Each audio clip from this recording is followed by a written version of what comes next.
All right, let's take a look at how to use the vertex form to find our important points. We've spent some time talking about how to get from one form of the quadratic into another.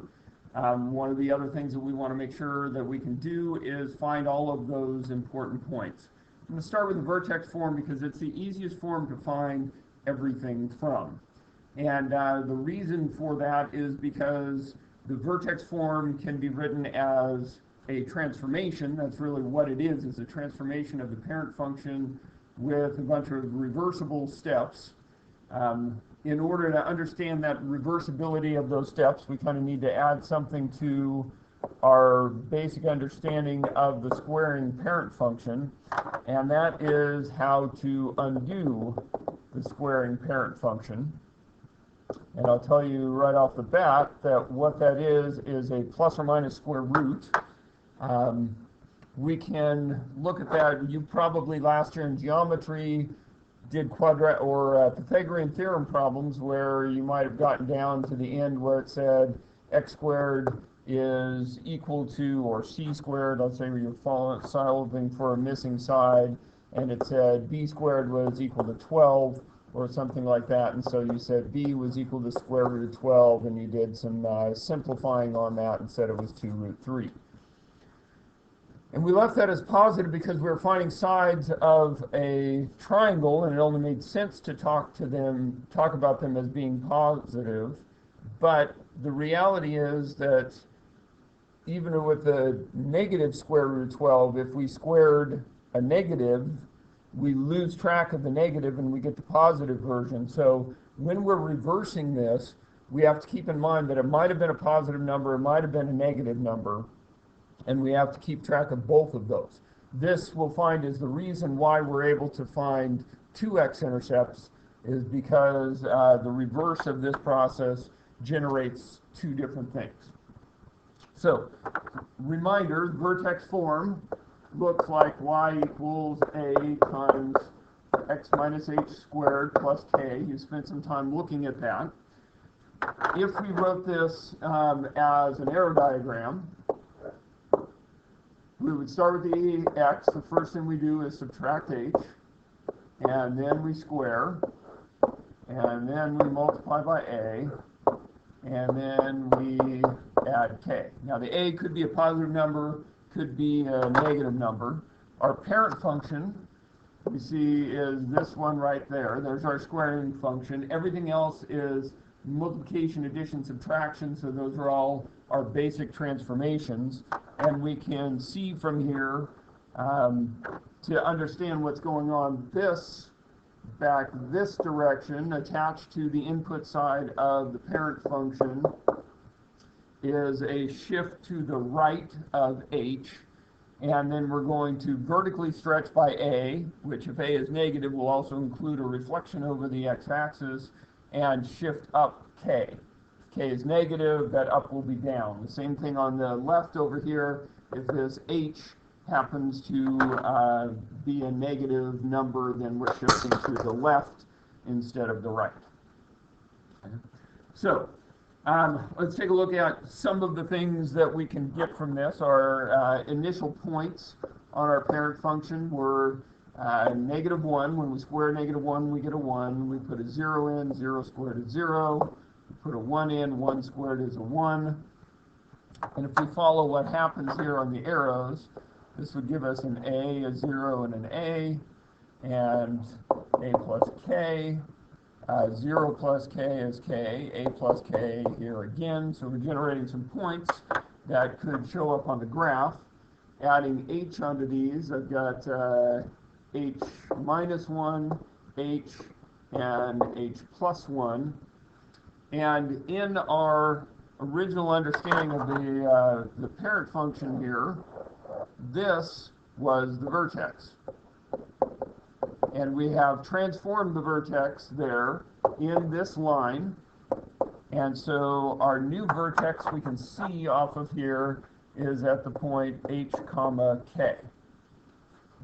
So there is the vertex part. If we track that back to what we've seen in here, we see the h there, we see the k there. As long as we interpret that correctly, that the subtraction is built in on the inside there, we can see the vertex immediately. That's the strongest point of the vertex form. We talked about how to find y-intercepts. We find y-intercepts by putting a 0 in for x. Well, here's my x over here. If I put a 0 in there, you get 0 minus h is negative h. If I square that, I get h squared times a is ah squared, and add a k. So my y-intercept will be at ah squared plus k, 0 comma ah squared plus k. That most of the time will just be a number when we're working things out. We said that our x-intercepts then, if we have x-intercepts, are going to happen when we put a 0 in for the output. So if we put a 0 in for the output, then we need to work our way back to the left, which means we're going to work our arrows back here. We'll start with subtracting k, and then dividing by a instead of multiplying by a. And here is a big one here. This is plus or minus square root. So if I start with the 0 there, 0 minus k gives me a negative k. I divide by a, got negative k divided by a. I have plus or minus the square root of negative k divided by a. And then I add h, so that's h plus or minus the square root of negative k divided by a. And this, once when this is plus the square root and once when it's minus that square root, that's where I have the possibility of getting two different answers. Now, it's possible that this number, if the k happens to be 0, in this, if the k is 0, then what ends up under this square root is also a 0, and then I'm doing h plus or minus 0, and that means that I only have one x-intercept.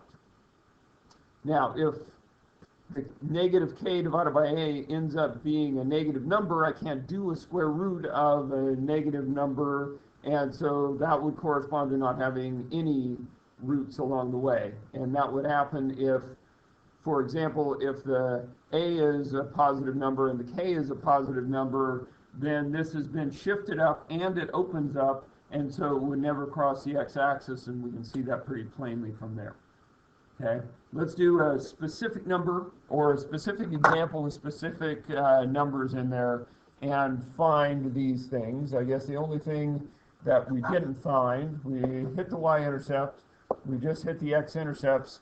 The axis of symmetry is always going to be x equals the y-coordinate of the vertex. So since our y-coordinate of the vertex was right here, my axis of symmetry is always just going to be x equals whatever the h value is. So that's pretty quick and easy to find there as well. So let's find the 4 of those for a specific example. So let's go with f of x is equal to negative 2 times x minus 3 squared. I made this open down, so if I want answers, I'm going to now add, I'll add 5 onto this. I'm not interested in necessarily making this into nice numbers, because that's not a reality of the situation. So if we build the arrow diagram for this, we have the x, we subtract 3 square, do negative 2 times, and then add 5. So those other numbers that I had in there were a little bit maybe less important. I'm going to subtract 5 here, divide by negative 2. For all the stuff that I'm going to find, I know I'm going to need all of this. I don't necessarily always need to do this. It just depends on what it is that I'm trying to find. If I want to find the vertex, I know the vertex here is my parent function. Right here, the vertex on the parent function was located at 0, 0. 0 times negative 2 is 0, plus 5 is 5, 0 plus 3 is 3. My vertex is at 3, 5. Which also means that my axis of symmetry is at x equals 3. So I want my y-intercept. For my y-intercept, I need to start with a 0. 0 minus 3 is -3. -3 squared is 9. -18. -18 plus 5 is -13. So my y-intercept is going to be at 0, -13. And if I wanted to find my x-intercepts, I'm going to start with a 0 on this side. Subtract 5 is a -5. Divide by -2 is 5 halves. I have a plus or minus the square root of 5 halves plus 3. I have 3 plus or minus the square root of 5 halves. These are exact answers. So I have 2 of them. One is at 3 minus the square root of 5 halves, whatever that number is, comma 0, and one at 3 plus the square root of 5 halves, comma 0. Okay. So there's my vertex, my axis of symmetry, my y-intercept, my x-intercept. Sometimes those x-intercepts will come out to be nicer numbers than that, where I can actually simplify the square root down to a rational number. In this case, that doesn't work. I would have to go to a calculator to get approximately what these things are. But this is exactly how this process works. And that was the point of this video today.